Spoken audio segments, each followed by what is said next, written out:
और पहला विवाह भगवान ने विदर्भ देश की राजकुमारी भीष्मक राजा की पुत्री रुक्मिणी जी से सानंद संपन्न किया। परीक्षित ने कहा, महाराज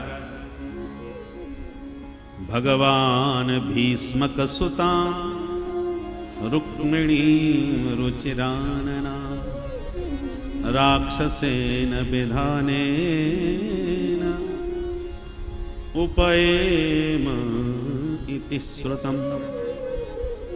मैंने सुना कि गोविंद ने ये विवाह कुछ विचित्र ढंग से किया। मैं इस कथा को थोड़ा विस्तार से सुनना चाहूंगा। भगवान बोले सुनाई देते हैं। तब सुखदेव जी ने विस्तार से सुना।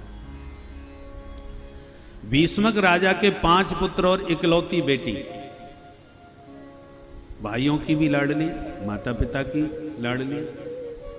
सयानी बेटी हुई तो पुत्रों से परामर्श लिया पिता ने। बच्चों, आजकल द्वारकाधीश की कीर्ति खूब व्याप्त है, मुझे भी बहुत पसंद आते हैं। तुम कहो तो संबंध की चर्चा चलाएं कृष्ण के साथ। बड़ा बेटा नाम था जिसका रुक्मी, वो बिगड़ गया। पिताजी, उस रणछोड़ के साथ आप मेरी बहन का विवाह करोगे? तो मैदान छोड़ के भाग जाता है। आप बुढ़े हो गए, अब आप विश्राम कीजिए, बहन का विवाह हम करेंगे। 5 भाइयों की इकलौती बहनें, ऐसे विवाह नहीं होने वाला, धूमधाम से होगा। ठीक है बेटा, आगे के रिश्ते तुम्ही को चलाने हैं, जहां अच्छा लगे करो। तो रुक्मी गया और शाम को घर लौट के कहता है, पिताजी परसों बारात आ रही है बहन की। कहां से? बोले मेरा काम ऐसा ही है पिताजी, चट मंगनी पट विवाह, देर का काम नहीं।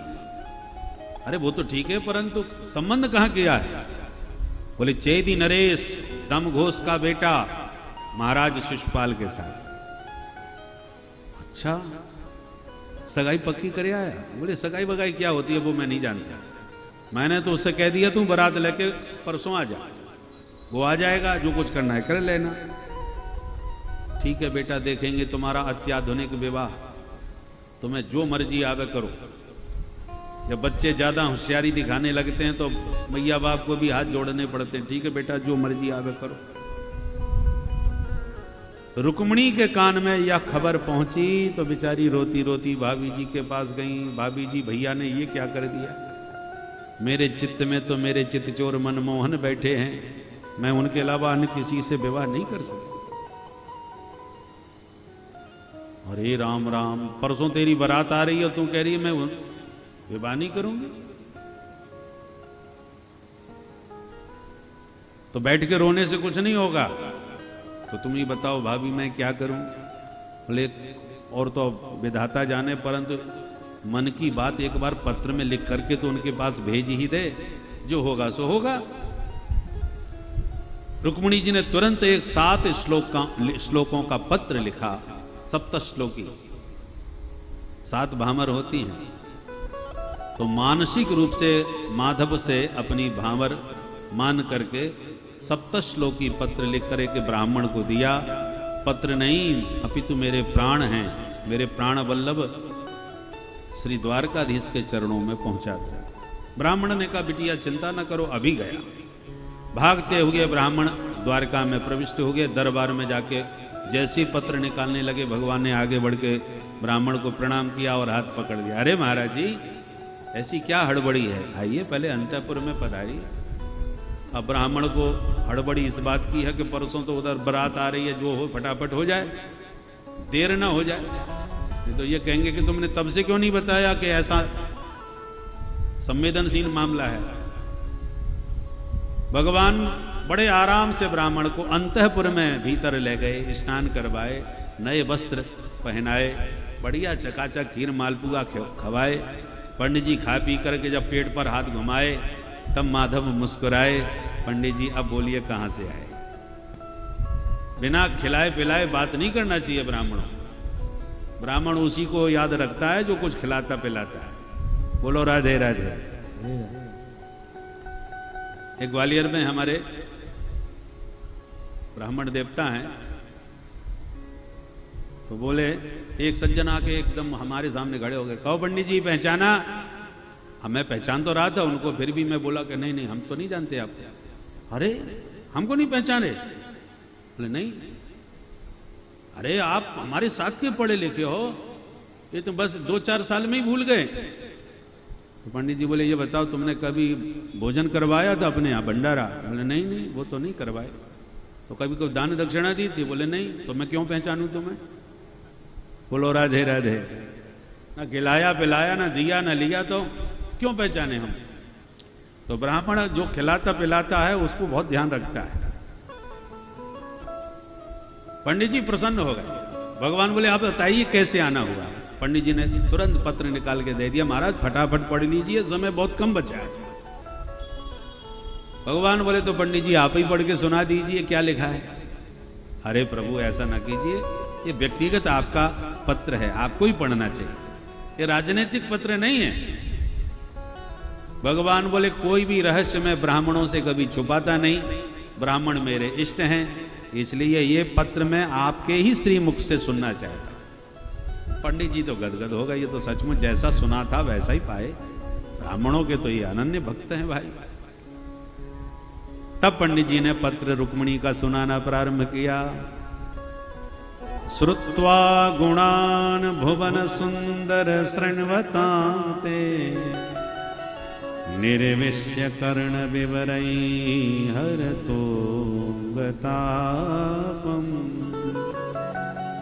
रूपं दृशां दृश्यमताम् अखिलार्थलाभम्, त्वय्यच्युता विसति चित्रमपत्रपम्।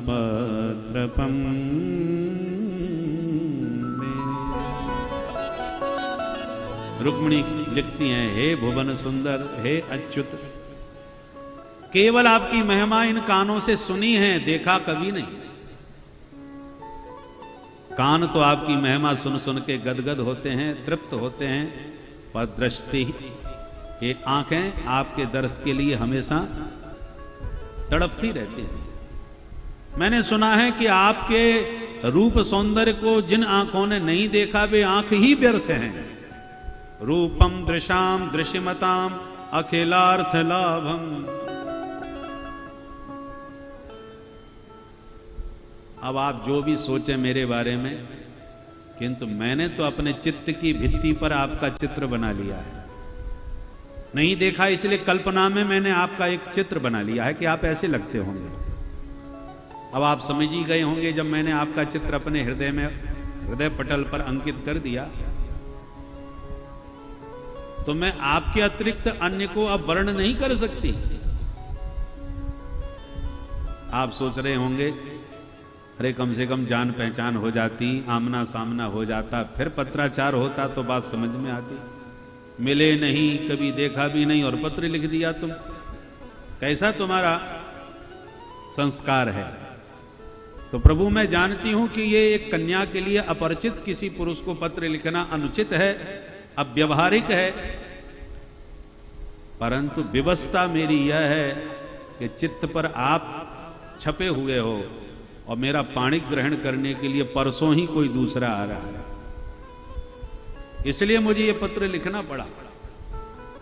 और आपको संकेत कर रही हूं महाराज, कहीं शेर के भागों को गीदड़ उठा करके ना ले जाए, इसलिए आप आइए, मुझे यहां से ले जाइए। और मुझे पाने के लिए आपको वीरता का शुल्क देना होगा, क्योंकि मेरे सभी भाई आपके विरोध में खड़े हैं। घर से मेरा पाणी ग्रहण करना संभव नहीं है, क्योंकि बहुत भयंकर युद्ध हो जाएगा यदि ऐसा हुआ तो। और मैं नहीं चाहती कि किसी प्रकार का युद्ध हो, बंधु बांधवों का वध हो। इन सबसे बचने के लिए मैंने उपाय ढूंढ लिया है।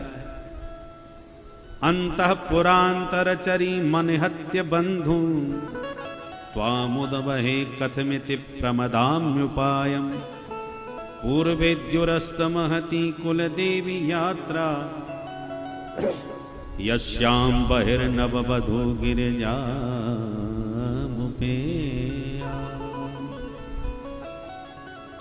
मैं गिरिजा पूजन के लिए माता पूजने जाऊंगी नगर के बाहर। तो माता के मंदिर में मिल जाना तो सारी बात बन जाएगी, कोई लड़ाई झगड़ा भी नहीं होगा वहां पर, वहां कोई भीड़ नहीं होगी। किंतु कदाचित आप नहीं आए समय पर तो शत जन्म भिष्या, भले ही 100 जन्म लेने पड़े परंतु वर्ण करूंगी तो सिर्फ आपका, ये जीवन और किसी का नहीं हो सकता। ये जीवन है तेरे हवाले मुरलिया वाले। पंडित जी पत्र पढ़ करके बोले अब प्रभु बताइए क्या विचार है आपका। भगवान बोले जो रुक्मिणी का हाल है पंडित जी सोई हाल हमारा भी है। क्या मतलब, आपका क्या हाल है? भगवान बोले मैंने भी रुक्मिणी के रूप सौंदर्य की महिमा नारदादि ऋषियों से इतनी अधिक सुनी है कि जब से उनके बारे में सुना हूं तब से उन्हीं के बारे में सोचता रहता हूं। 5 रात से तो सोया नहीं हूं, रातों की नींद उड़ गई है, नींद नहीं आती। भगवान कह रहे हैं तथा अहम अपि तच्चित्तो निद्राम च न लभे निशि, वेदाहम रुक्मिणा द्वेषात् ममोद बाहो निवारित। मैंने सुना है कि मेरी विवाह की चर्चा तो चली थी वहां पर उसके भाई ने टांग अड़ा दी। पर रुक्मिणी के मनोगत भाव में जान गया पत्र के माध्यम से, अब मैं रुकने वाला नहीं हूं। इसलिए पंडित जी आप बैठिए रथ में, मैं चलता हूं। दिव्य रथ तैयार करके ब्राह्मण को बैठाया और जैसे ही रथ को दौड़ाया कि दाऊ दादा ने देख लिया, अरे कन्हैया, तब तक तो हो गए 9 2 11। दाऊ जी ने सेवकों से पूछा अरे भाई ये अचानक रात में कहां जा रहे हैं?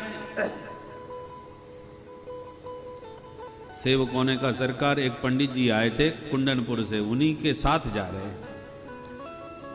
अब तो दाऊ जी समझ गए कुंडनपुर की राजकुमारी का परसों विवाह है और विवाह का कार्ड कोई आया नहीं है, निमंत्रण पत्र आया नहीं है, तो फिर ये वहां क्यों जा रहा है भाई बिना निमंत्रण के? कुछ तो गड़बड़ है। दाऊ जी समझ गए और तुरंत नारायणी सेना तैयार करी, हलमूसल उठाए और पीछे पीछे भाग लिए। प्रातः होते गोविंद का रथ पहुंच गया कुंडनपुर, विदर्भ देश।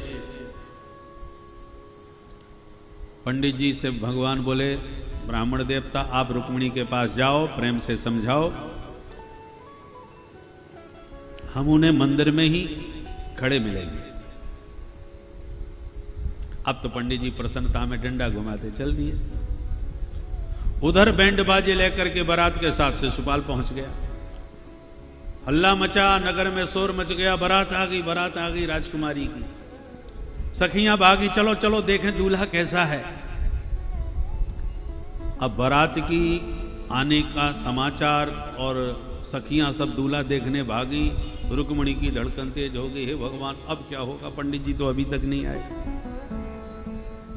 हे भोले बाबा मैंने बहुत सोमवार के व्रत किए हैं, आज भी सोमवार है, खूब रुद्राभिषेक किए हैं आपके, आज मुझे आशीर्वाद दो, मेरे अनुकूल बन जाओ, मेरा मनोरथ पूर्ण कर दो।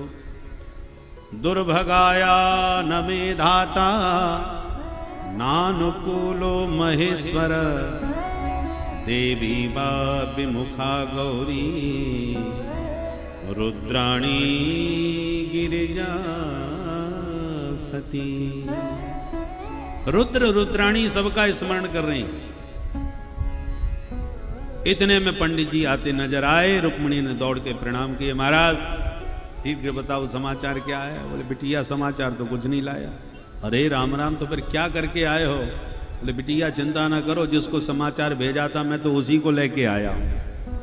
अब तो सुनते ही प्रसन्नता में नाच उठी रुक्मिणी, महाराज मैं आपके इस ऋण से जीवन में कभी ऋण नहीं हो पाऊंगी।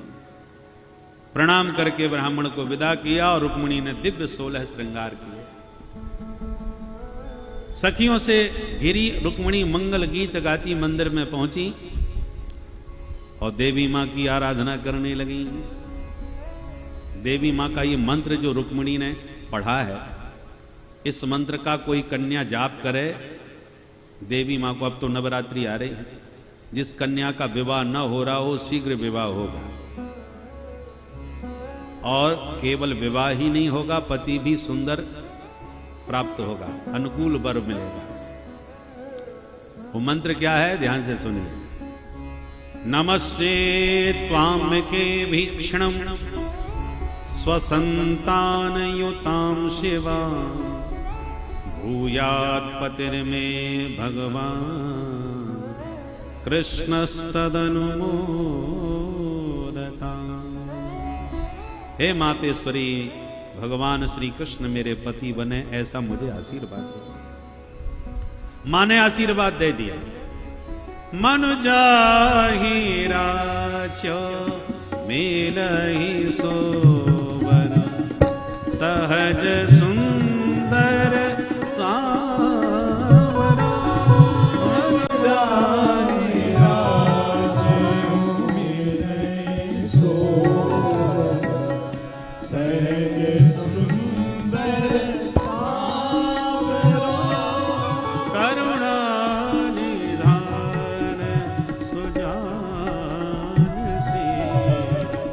स्नेह जानत रावर।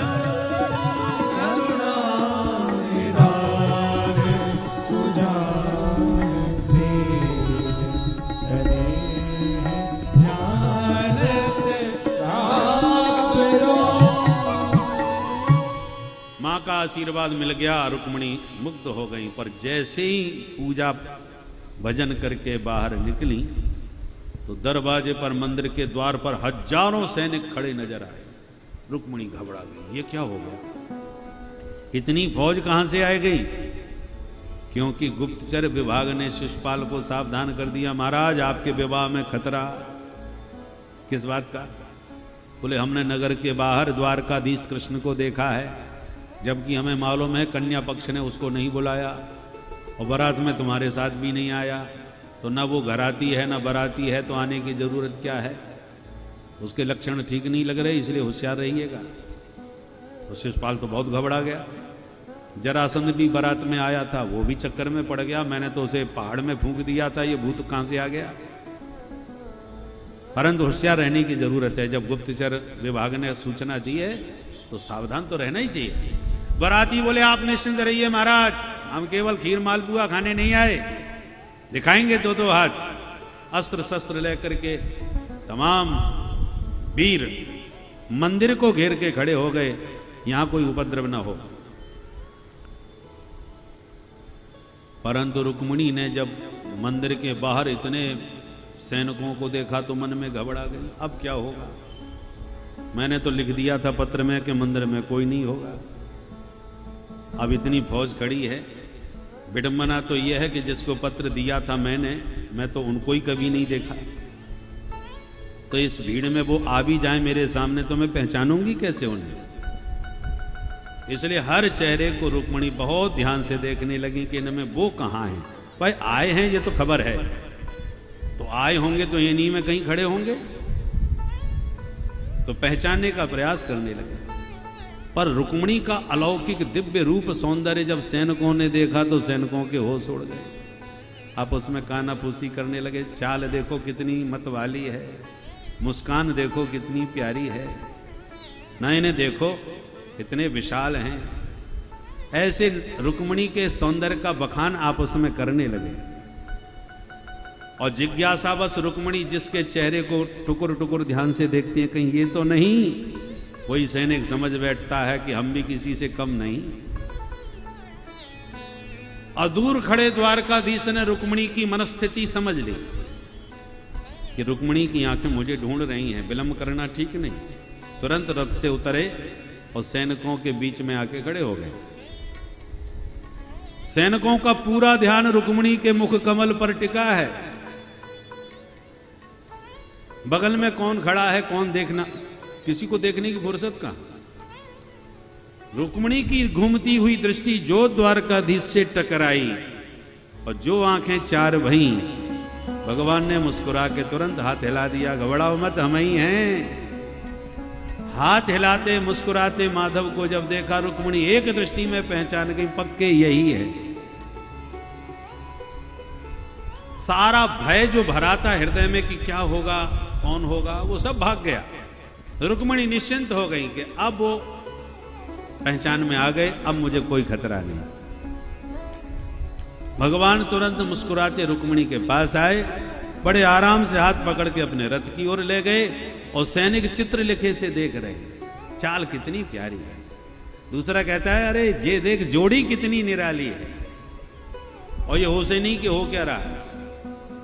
भगवान हाथ पकड़ के रथ में बैठा दिए रुक्मिणी को। सैनिक बोले रथ भी तो देखो क्या कमाल का है, एकदम सोने से जड़ा है।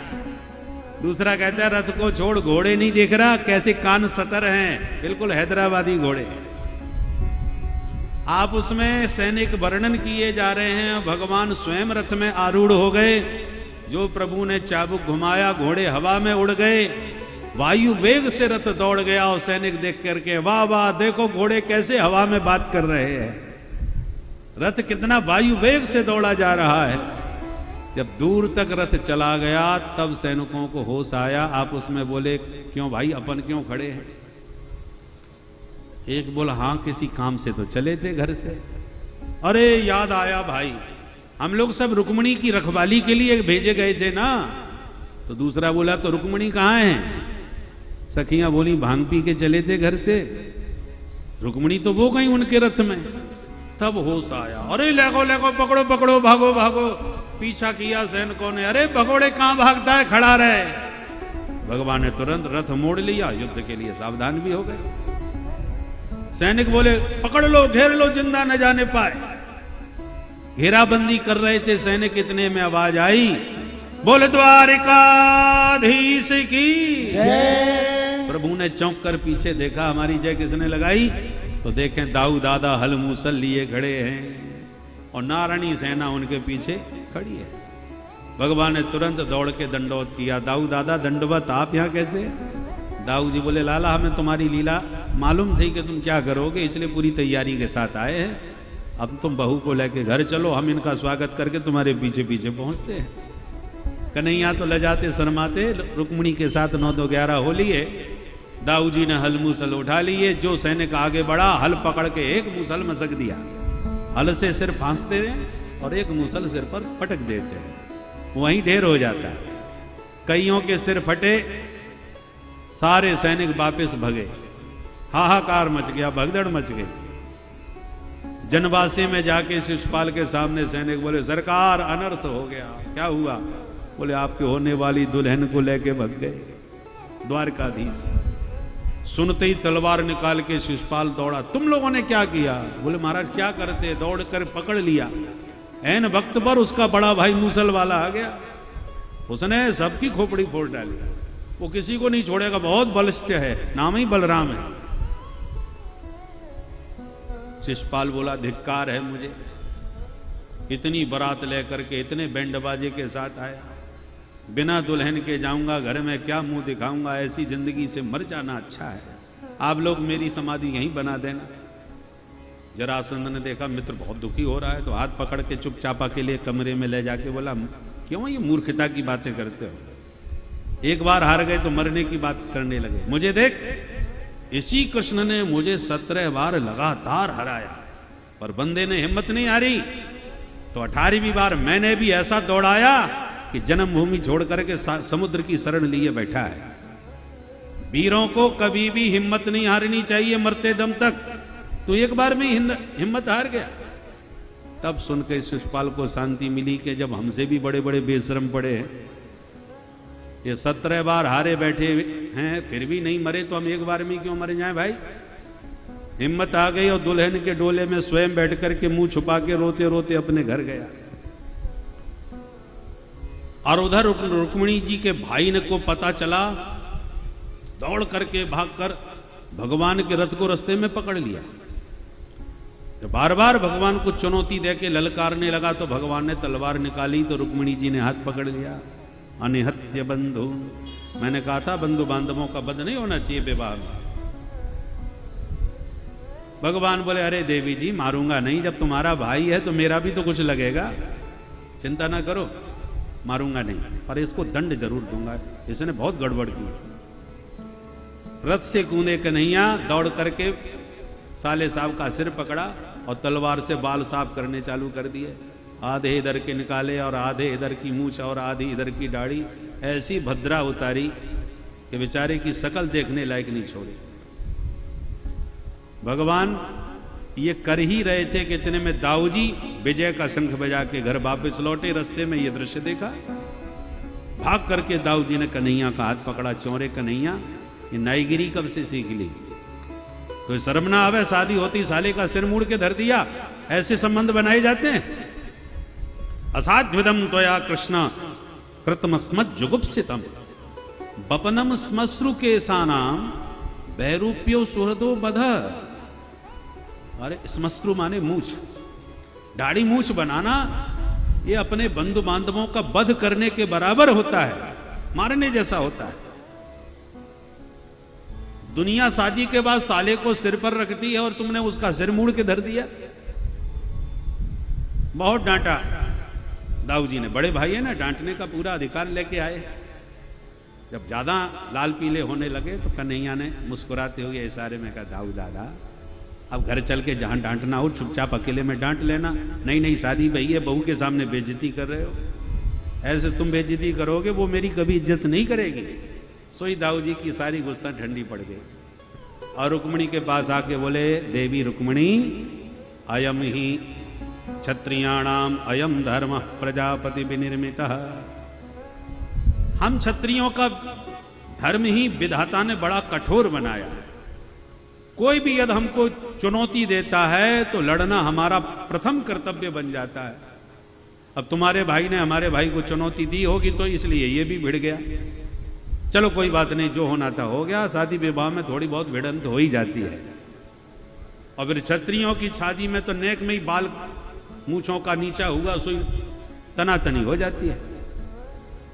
अब जो हुआ सो हुआ। भाई रुक्मी, अब तुम भी बुरा मत मानो, रिश्तेदार बन गए हो, प्रेम से पधारो। पर घर पहुंचाने लायक शकल नहीं छोड़ी थी, इसलिए जीवन में कभी लौट के घर नहीं गया। और इसने एक नया शहर बसाया भोजकट के नाम से।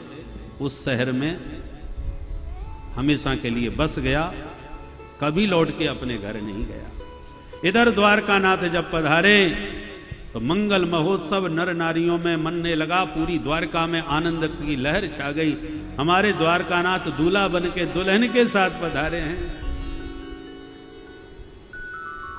दिव्य मंगल गीत गबने लगे।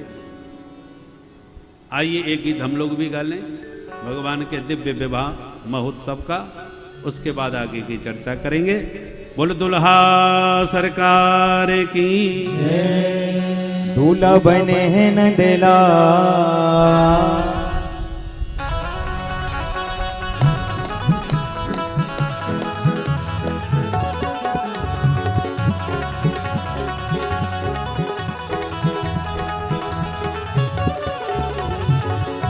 बने हैं नंदला, जोड़ी का जवाब नहीं। हाँ, दूल्हा बने हैं नंदला, जोड़ी का जवाब नहीं। हाँ, की जोड़ी का जवाब नहीं, की जोड़ी का जवाब नहीं, की जोड़ी का जवाब नहीं, की जोड़ी का जवाब नहीं। हो जोड़ी का जवाब नहीं, जोड़ी का जवाब नहीं, की जोड़ी का जवाब नहीं, की जोड़ी का जवाब नहीं। दूल्हा बने हैं नंदला, दूल्हा बने हैं नंदला, जोड़ी का जवाब नहीं। दूल्हा बने हैं नंदला, की जोड़ी का जवाब नहीं।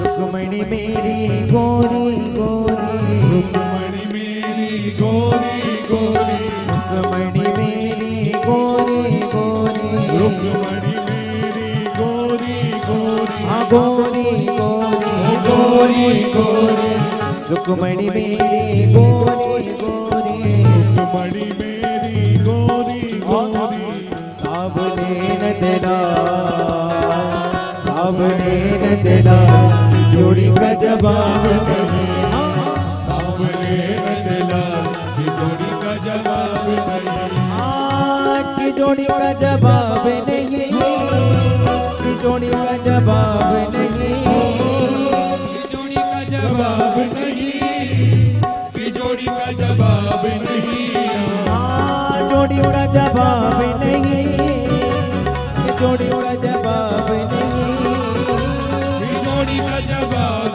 नहीं की जोड़ी का जवाब नहीं दूल्हा बने हैं न तेरा दूल्हा बने हैं न तेरा जोड़ी का जवाब नहीं दूल्हा बने हैं नंदलाल की जोड़ी का जवाब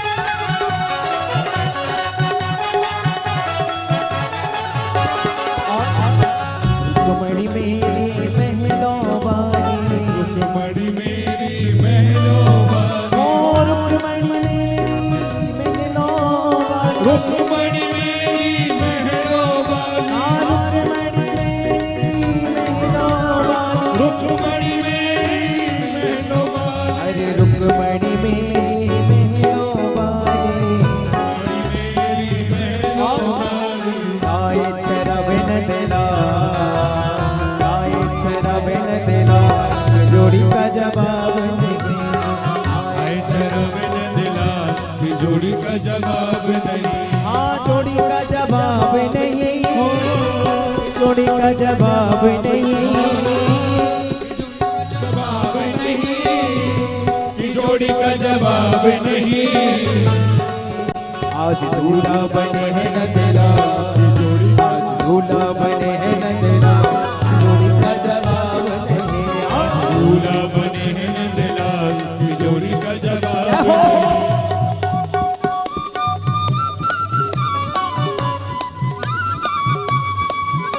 रुक्मणी मैया की जय हो